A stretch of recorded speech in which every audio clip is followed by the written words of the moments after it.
Estamos en contacto con Tucumán, con el doctor Carlos Garmendia. Él es asesor abogado de la Fundación María de los Ángeles y uno de los representantes de la querella en el juicio precisamente por Marita Verón. Sí. Ayer la legislatura tucumana...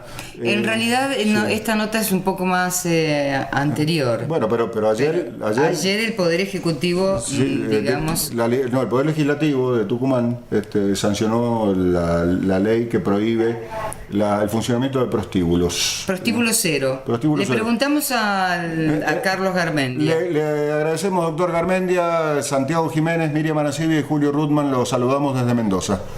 ¿Qué tal? Buenas tardes, ¿cómo están? ¿Cómo le va? Sí. Lo que queríamos precisar es si fue la legislatura la que ayer la aprobó o fue el Poder Ejecutivo que refrendó la aprobación. Ayer fue sancionada por la legislatura y hoy promulgada por el Ejecutivo, y mañana posiblemente sea publicada en el boletín oficial. En realidad, doctor Garmendia, dígame si estoy equivocado, los prostíbulos ya están prohibidos desde 1937, ¿no es cierto? Así es, por la ley de profilaxis, Claro. la ley 12.331. Sí. Lo que pasa es que la ley de profilaxis tiene una visión distinta a la correcta visión de la problemática de los prostíbulos. El espíritu de la ley de profilaxis tiene que ver con una cuestión de salud pública. Claro. Y acá estamos planteando desde la óptica de la violencia de género. Lo que nosotros entendemos es que la prostitución es una de las formas de violencia de género, violencia contra la mujer. Claro, Así que esa es una concepción absolutamente distinta. En una etapa, por ejemplo, en el 37, digamos que el sexo no era algo que se practicaba como se practicaba, si es que el sexo se practica. O sea, que podía tener sexo los hombres con las mujeres de la forma que se tiene ahora. Por eso tal vez hacía falta esta ley de profilaxis en aquella etapa, ¿no? Bueno, en ese momento no existía la penicilina, con lo cual era un problema la sífilis. Claro. Entonces hacía falta, desde la óptica de la salud pública, reglamentar, normatizar ciertas prácticas que tenían que ver con las cuestiones sexuales, y en ese marco es la ley que además obliga al examen médico prenupcial. Entonces, desde ese punto de vista es que se prohibían los prostíbulos, no como una sanción teniendo en cuenta que el prostíbulo es un lugar de explotación, sino teniendo en cuenta que el prostíbulo podía llegar a ser un lugar de contagio. de contagio de enfermedades graves para ese momento, como sífilis. Ahora, a mí La concepción es absolutamente distinta. Claro. Nosotros, desde la Fundación y una visión compartida por muchas ONG y por suerte por el Estado también, y ahora el Estado tucumano también, nosotros lo que entendemos es que el prostíbulo es un lugar de sometimiento y de explotación de mujeres y de minorías sexuales. Y esa es la razón por la cual no deben existir los prostíbulos. Ahora, de todas maneras, me hizo acordar el tema a cierta legislación de la colonia que llegaba de la metrópoli, y aún los representantes de la metrópoli en las colonias decían se acata pero no se cumple. Digo porque estaban prohibidos los prostíbulos, pero había prostíbulos para elegir, digamos, ¿no? En varios lugares de la Argentina, puntualmente en Tucumán. Y en todos los lugares todavía existen, siguen proliferando los prostíbulos para que uno elija en la cantidad que quiera. Eso es verdad. Y esa situación es porque la sociedad ha naturalizado a la prostitución como una alternativa laboral, en el mejor de los casos, como una alternativa laboral de las mujeres, lo cual es una barbaridad, es una locura. Sí, o como una decisión personal. Sí. Por eso es una barbaridad. Ninguna mujer de verdad toma una libre y absoluta, una decisión absolutamente libre de elegir la prostitución como una alternativa laboral. Eso es mentira, eso no es verdad. De todos modos, eso es lo que le iba a decir. El sindicato de meretrices defiende su decisión a practicar o a trabajar como prostitutas. Lo que pasa es que el problema acá es cómo uno ve el problema, cómo desde qué lugar uno aborda la problemática. Sí. Nadie dice, y la ley que ha sancionado ahora la provincia de Tucumán no pretende perseguir a las mujeres. Exactamente. De ninguna manera pretende perseguir, al contrario, lo que pretende es lograr una protección de las mujeres a través de perseguir a los proxenetas y a los explotadores y darle asistencia a las mujeres o cualquier persona en situación de prostitución, para que no tenga la necesidad de llegar a esa situación de prostitución para poder sobrevivir o vivir.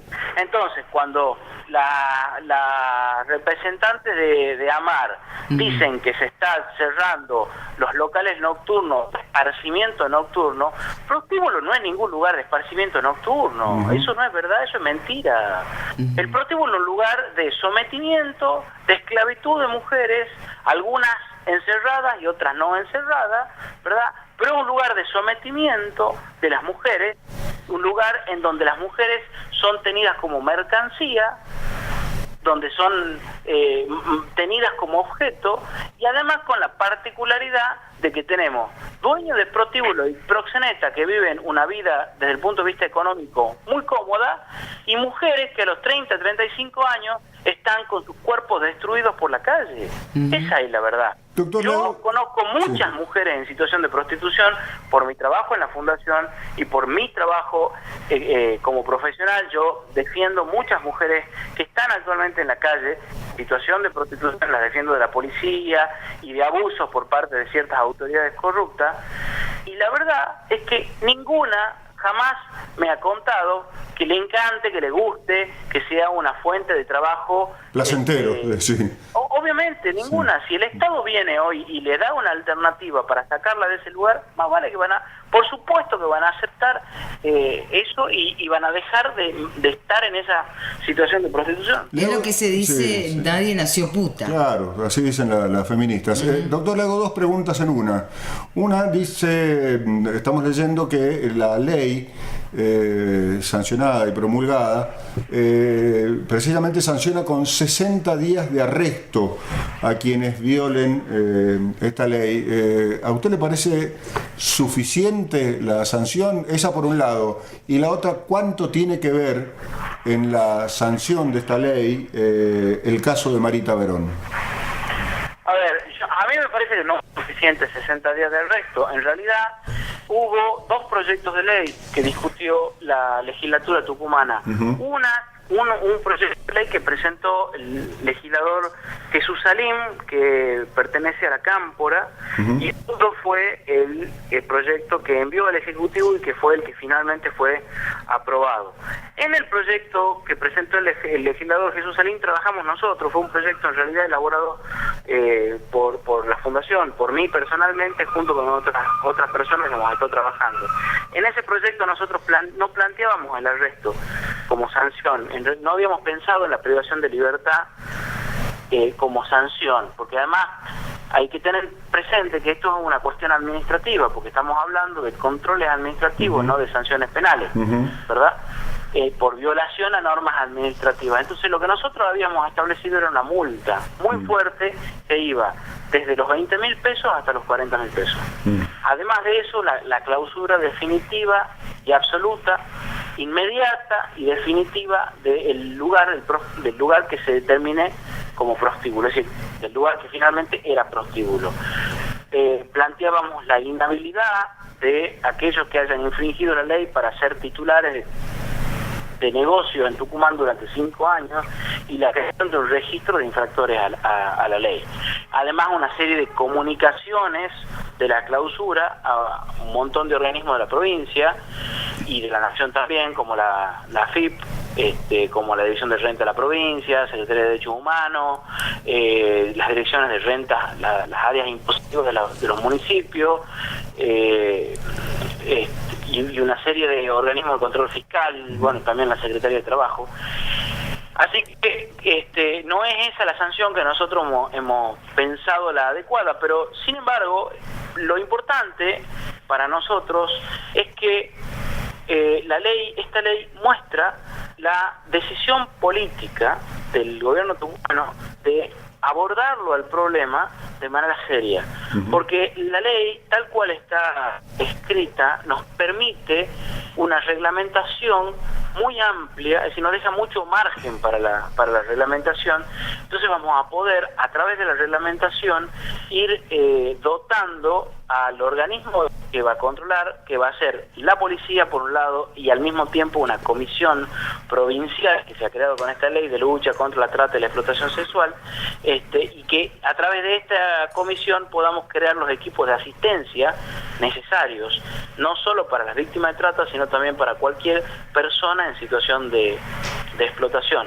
Porque la verdad, además el gobernador nos ha invitado a la Fundación a que participemos en la redacción del decreto reglamentario, y hoy mismo ya hemos tenido la primera reunión con el ministro de Seguridad de la provincia, la ministra de Educación, el ministro de Desarrollo Social, la directora de Familia, Niñez y Adolescencia, la directora de la CENAF, y bueno, el jefe de policía, el jefe de la división de trata, es decir, una mesa de gabinete dispuesta a trabajar en la redacción del decreto reglamentario, y todos, absolutamente todos, dispuestos a escuchar todas las alternativas para que esta ley sea efectiva, de cumplimiento efectivo, y que sea una verdadera herramienta para terminar con la prostitución en Tucumán, la prostitución en general en Tucumán. Claro.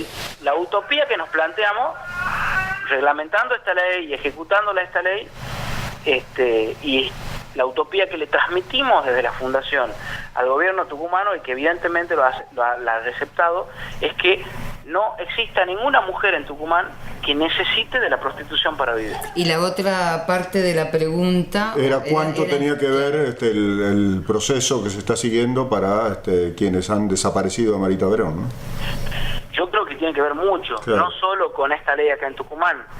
Yo creo que la lucha de Susana, la búsqueda de Susana Trimarco, que es la mamá de Marita, sí, el empecinamiento de Susana de no parar de buscarlo a su hija, y ha logrado la instalación en el país, claro, de la problemática. La instalación y la recuperación. La recuperación de mujeres, ¿no? Claro.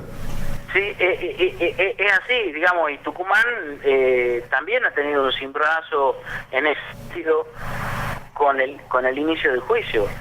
Así que yo creo que Susana, además de ser responsable de la sanción de la ley que tipifica la trata de personas en el año 2008, también es responsable de que el gobierno tucumano haya instalado en la agenda, haya visibilizado esto como un problema, instalado en la agenda pública el gobierno tucumano esto como un problema, y haya decidido empezar a atacarlo, a hacerse cargo del problema y a atacar los lugares de sometimiento y explotación de mujeres. La verdad es que estamos muy contentos y muy entusiasmados, con muchas ganas de poder acompañar al gobierno tucumano en esta cruzada, que va a ser muy larga, va a ser una lucha sin cuartel. Sí, un cambio cultural, claro. Y un cambio cultural, por supuesto. Claro. Una de las funciones que nosotros vamos a proponer que tenga esta comisión es la tarea de desarrollar comunicación a la sociedad, sensibilizar a la sociedad, haciendo eje en el cliente. Claro. Porque el cliente es casi el principal motor de la prostitución, de la explotación y de la trata. Doctor, le agradecemos muchísimo el contacto, nuestra solidaridad, nuestra alegría, porque Tucumán, a través del trabajo de ustedes, de la lucha de Susana Trimarco, sea capital de la dignidad por un rato, por lo menos, en nuestra patria. Gracias por todo.